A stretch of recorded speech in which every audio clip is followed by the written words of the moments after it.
Salam guru penggerak, salam dan bahagia. Perkenalkan, saya Natalidia Sinaga, calon guru penggerak angkatan 11 dari unit SMA Swasta RK Santa Maria Pakat, Kabupaten Humbang Hasundutan, Provinsi Sumatera Utara. Pada video kali ini saya akan membahas tentang modul 1.2 yaitu koneksi antar materi.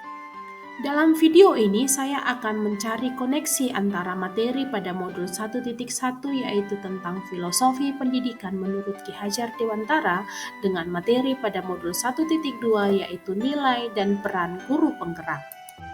Untuk mencari koneksi antar kedua materi, saya melakukan refleksi dengan menggunakan model 4P, yaitu peristiwa, perasaan, pembelajaran, dan penerapan ke depan.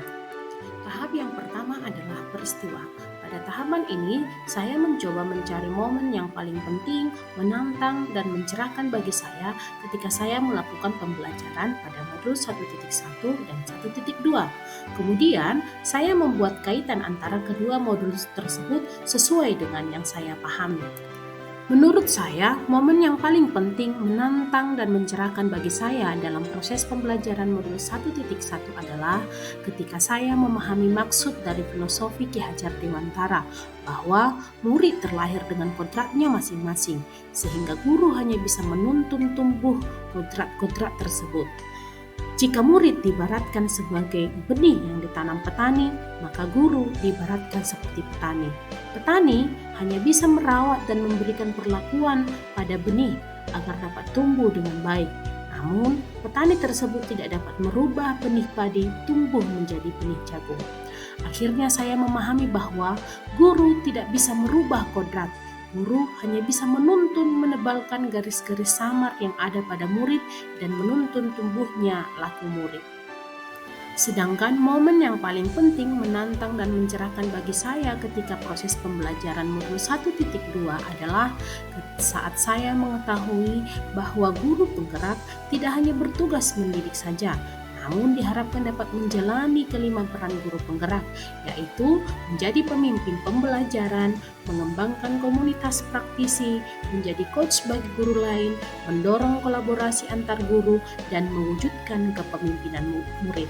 Untuk mewujudkannya, saya harus terus belajar dan menguatkan nilai-nilai yang ada pada diri seorang guru penggerak, yaitu berpihak pada murid, mandiri, reflektif, kolaboratif, dan inovatif.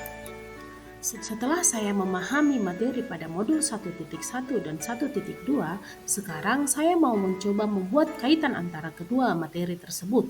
Yang pertama, menurut saya bahwa kita perlu memahami prinsip dasar pendidikan yang menuntun berdasarkan pemikiran Ki Hajar Dewantara agar dapat mengimplementasikan peran guru penggerak secara optimal. Yang kedua adalah untuk mewujudkan tujuan pendidikan sebagai tempat persamaan benih-benih kebudayaan dalam masyarakat, maka guru penggerak harus memiliki nilai-nilai yang berpihak pada murid, mandiri, reflektif, kolaboratif, dan inovatif. Setelah saya memahami, tahap yang kedua dalam proses refleksi adalah perasaan. Saat momen itu, saya merasa bagaikan tanaman yang diguyur hujan. Saya mendapat pencerahan tentang bagaimana menuntun murid tanpa merasa takut gagal dalam mendidiknya, sebab murid memiliki kodratnya masing-masing. Saya tidak lagi menganggap keberhasilan dalam mendidik diukur dari ketuntasan belajar siswa hanya dari aspek kognitif saja, melainkan dari berbagai aspek seperti aspek kognitif, afektif, psikomotorik, spiritual, sosial, dan aspek budaya. Tahap yang ketiga adalah pembelajaran. Sebelum momen tersebut terjadi, saya berpikir bahwa seorang guru dianggap gagal dalam mendidik ketika muridnya mendapat nilai rendah pada mata pelajaran yang diampu. Setiap murid adalah sama, sehingga saya memberikan perlakuan yang sama kepada semua murid tanpa memikirkan kebutuhan belajarnya maupun minat dan bakatnya. Namun, setelah proses pembelajaran pada modul 1.1 dan 1.2, sekarang saya berpikir bahwa murid terlahir dengan kekuatan kodratnya masing-masing. Mereka memiliki keahlian di bidangnya. Ibarat seekor ikan tidak harus mampu terbang, maka mendidik itu tidak hanya mentransfer ilmu semata, melainkan menuntun murid agar memiliki budi pekerti yang luhur. Tahap refleksi yang keempat adalah penerapan ke depan atau rencana.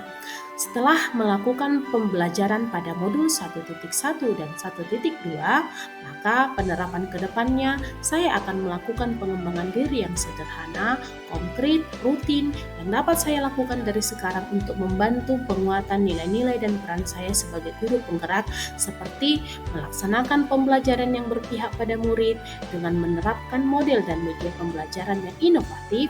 Secara mandiri akan terus-menerus belajar mengembangkan kompetensi, berkolaborasi dengan murid, rekan sejawat, maupun dengan masyarakat sekitar untuk kepentingan murid dan menjadi coach bagi rekan guru. Setelah mempelajari modul ini, saya pun akan mengimplementasikan apa yang saya peroleh dari pendidikan guru penggerak demi menciptakan murid yang memiliki karakter profil pelajar Pancasila. Demikianlah hasil refleksi yang saya lakukan, yaitu melakukan koneksi antar materi, yaitu antar materi modul 1.1 dengan 1.2. Akhir kata saya ucapkan, jadilah guru yang selalu menuntun, bukan menuntut, supaya anak didik mencapai kebahagiaan. Sekian, terima kasih. Salam guru penggerak, salam dan bahagia.